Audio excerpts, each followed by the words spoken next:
அஸ்ஸலாமு அலைக்கும் வரஹ்மத்துல்லாஹி வபரகாத்துஹு. கண்ணியத்திற்குரிய அல்லாஹ்வின் நல்லடியார்களே, புனிதமிக்க இந்த ரமலானுடைய மாதத்தை அடைந்திருக்கக்கூடிய நாம் முழு ரமலானையும் அடையக்கூடிய பாக்கியத்தை அல்லாஹ் நமக்கு நசீபாக்குவானாக. உடல் ஆரோக்கியத்தோடு நாம் அனைத்து நோன்புகளையும் நோக்கக்கூடிய நன்மக்களாக அல்லாஹ் நம்மை ஆக்கி தந்தல் புரிவானாக என்று துஆ செய்தவனாக இப்பதிவை நான் துவங்குகின்றேன். ரமலான் மாதத்தில் நோன்பை விடுவதற்கு அனுமதிக்கப்பட்ட 4 நபர்கள் என்பதுதான் இன்றைய தலைப்பு. பொதுவாக நோன்பு நோக்கக்கூடிய நாம் சிலர்கள் நோன்பை விடுவதற்கு மார்க்கம் அனுமதிக்கிறது. அத்தகைய 4 நபர்களை, முதலாம் நபரை குறித்து அல்லாஹ் ஜல்ல ஷானஹு வ தஆலா திருக்குர்ஆனில் 2வது சூராவினுடைய 184வது திருவசனத்தில் கூறுவான். உங்களுக்கு நோன்பு கடமையாக்கப்பட்டது என்ற அந்த கடமையினுடைய வசனத்தை தொடர்ந்து அல்லாஹ் கூறுவான், ஃபமன் கான மின்கும் மரீதன் அவ் அலா ஸஃபரின் ஃபஇத்தத்தும் மின் அய்யாமின் உஹர். ஒரு கால் அந்த ரமலானுடைய மாதத்தில் ஒருவர் நோய்வாய்ப்பட்டிருக்கிறார் அல்லது பயணத்தில் இருக்கிறார் என்று சொன்னால் அம்மனிதர் வேறு நாட்களில் அந்த நோன்புகளை வைக்க வேண்டும் என்று அல்லாஹ் ஜல்ல ஷானஹு வ தஆலா நோயுள்ளவர்களுக்கு சலுகையாக இந்த நோன்பை அல்லாஹ் ஆக்கியிருக்கின்றான். நாம் இப்படி நினச்சிடக்கூடாது, நோய் அப்படின்னா சும்மா வயிறு வலி, ஜுரம், தலைவலி அப்படி கிடையாது. எப்படிப்பட்ட நோயாக இருக்க வேண்டும் என்று நம்முடைய மார்க்க அறிஞர்கள் கூறுவார்கள். அதாவது நாம் நோன்பு வச்சோம் அப்படின்னா இந்த நோன்பின் காரணமாக எனக்கு இருக்கக்கூடிய இந்த நோய் என்பது அதிகமாகுகிறது, அல்லது நான் நோன்பு வைப்பதை கொண்டு என்னுடைய உயிரே போகின்ற நிலை இருந்துச்சு அப்படின்னா தான் அந்த நோன்பை நாம என்ன செய்யணும், விடணும். அதை தாண்டி சும்மா தலைவலி, வைத்த வலி இதுக்கெல்லாம் நோன்பை விடுவதற்கு மார்க்கம் அனுமதிக்கவில்லை.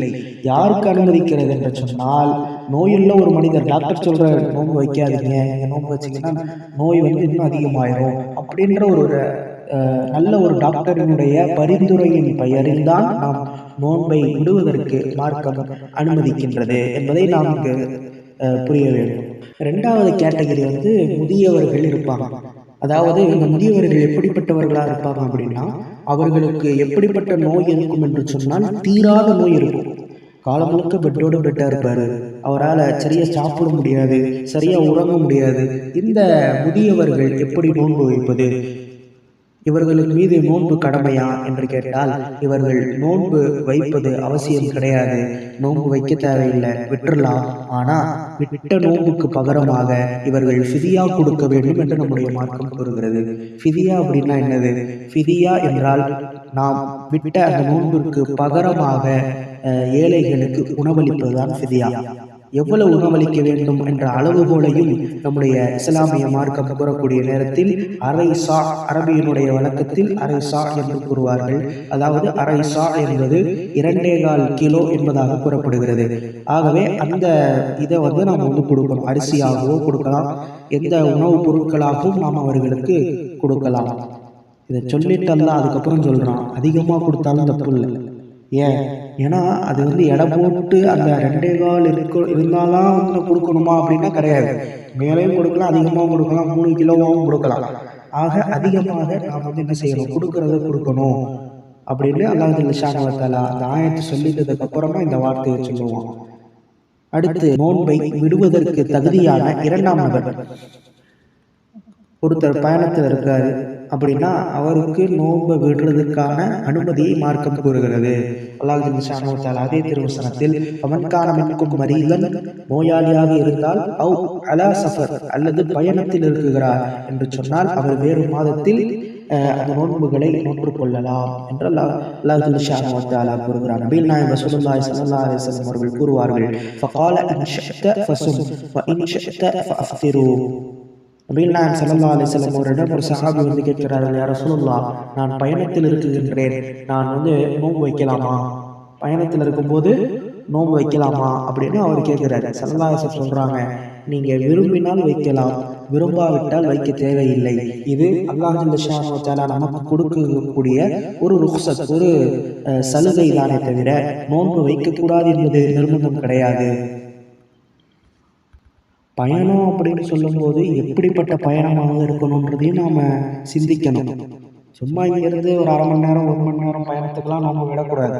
எப்படிப்பட்ட பயணமாக இருக்க வேண்டும் என்று சொன்னால், எந்த பயணத்தில் நாம் தொழுகையை கஸ்ரு செய்வதற்கு மார்க்கம் அனுமதிக்கின்றதோ அத்தகைய ஒரு விஷயமாக அது இருக்க வேண்டும், ஒரு பயணமாக இருக்கணும். தொழுகையை நம்ம 4 ரக்காத்தை 2 ரக்காத்தை தொழுவோம். பயணத்தினுடைய நேரத்தில் நாம் அப்படி தொழுவோம். அப்போ எந்த பயணத்தில் நாம் தொழுகையை சுருக்கிக் கொள்கிறோமோ அந்த பயணத்தில் தான் நாம் நோன்பை விடுவதற்கு மார்க்கம் அனுமதிக்கிறது. சரி, எவ்வளவு தூரம் பயணம் செஞ்சால் நோன்பை விடணும்? 48 மைல்கள் நாம் பயணம் செய்கிறோம், தாண்டி போயிட்டு இருக்கோம் அப்படின்னா அந்த இடத்துல நாம என்ன செய்யலாம்? நோன்பை விட்டுக்கொள்ளலாம். 4வதாக, கர்ப்பம் தெரிந்த பெண்களும் குழந்தைகளுக்கு பாலூட்டக்கூடிய பெண்களுக்கும் நோன்பை விடுவதற்கு மார்க்கம் அனுமதிக்கிறது. இப்னு மாஜா என்கின்ற நபிமொழி தொகுப்பிலே பதிவு செய்யப்படுகிறது. அதில் அப்துல்லா இப்னு கஅப் ரலியல்லாஹு தஆலா அன்ஹு அவர்களின் குடும்பத்தைச் சேர்ந்த அலி இப்னு முஹம்மத் அவர்கள் கூறுகிறார்கள், ரசூலுல்லாஹி ஸல்லல்லாஹு அலைஹி வஸல்லம் அவர்களுடைய வீரர்கள் எங்கள் மீது போர் தொடுத்தார்கள். தொடர்ந்து அவர் கூறினார், ரசூல் ஸல்லல்லாஹு அலைஹி வஸல்லம் அவர்கள் சாப்பிட்டுக் கொண்டிருந்த போது நான் அவர்களிடம் வந்தேன்.